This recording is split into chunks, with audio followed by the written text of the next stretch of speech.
Matt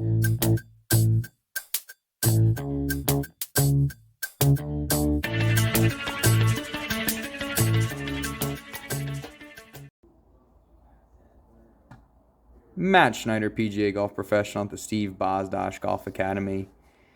Here with a new student. Super happy with his progress today. Really unbelievable changes happening. If we take a look at the first screen on the left, really like the setup here. Very athletic. Big fan of left shoulder through the shaft. And good spine tilt at address. Just he's set up to hit it far. So we're going to draw some basic posture lines. Take the club back. I love that little trigger he's got right there. The head kind of moves back a little bit and the hands forward. Always nice to have a good trigger just to, ignite the golf swing. We see there's a little bit of head movement left there. He's, trying to compress the ball. And we've got way too much backswing going on. And when the backswing is that long, a lot of times the speed happens here through the ball.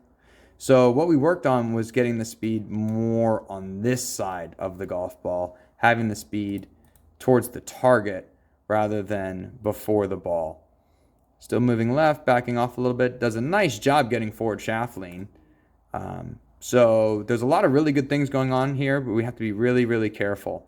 If we look at the third screen here, the main things that we want to look at are just posture, back of the arm, front of the knee, midfoot all lined up, perfect. That's a really nice box to check off the bat, so we don't really have to look at that. And then we draw our shaft plane, and we see what's going on. Oh, by the way, having trouble slicing the ball, ideally a fade, but oftentimes also a strong square pull. And that's a result of the club getting too much above the shaft plane.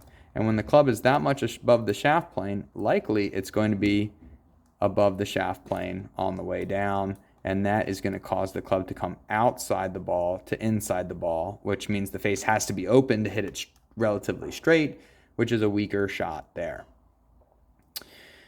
We can also see hands are kind of, over top of getting close to the neck, and the shaft is going way too much hinge there, cutting through that window. All right, let's look at the improvement here.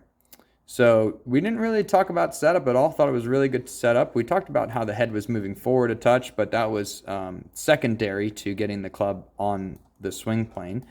So let's take a look here and see how we do.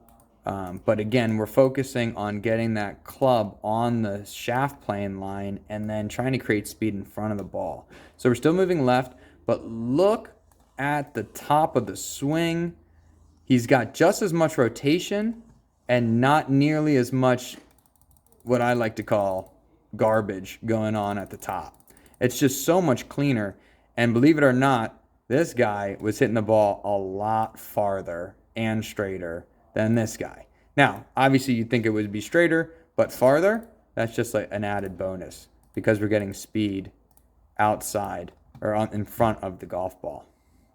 Really nice job through there at impact and really getting a feel for that chest rotating through. Great extension. Hard to tell, but it's definitely better than here. This was a little bit tight. You can see the hands are a little bit tight rolling across the belt buckle there. We got a little bit better release and extension through here. It's just that much more freeing. And if we look on this side, we've got the shaft plane. Big improvement here, actually getting it under the line, which had to feel like he was coming across his knees basically to get a feel for that. Much better position at the top, much more control over the club. I really like that a lot. And then coming down much, not on the line, but much closer compared to here. So you're going to just get a lot more consistent shots. And the goal of today was to learn how to hit a draw. And there were no slices hit today once we made this correction. Much better club square through, coming from the inside, strike, back to the inside. Super impressed. Less swing, less effort, more distance, more consistency. That's what we're looking for when we're trying to improve our golf swing.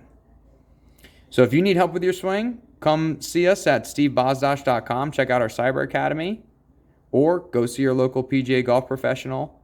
Get your swing on tape and keep working on that swing so that you can shoot lower scores. Until next time, good luck on your golf game.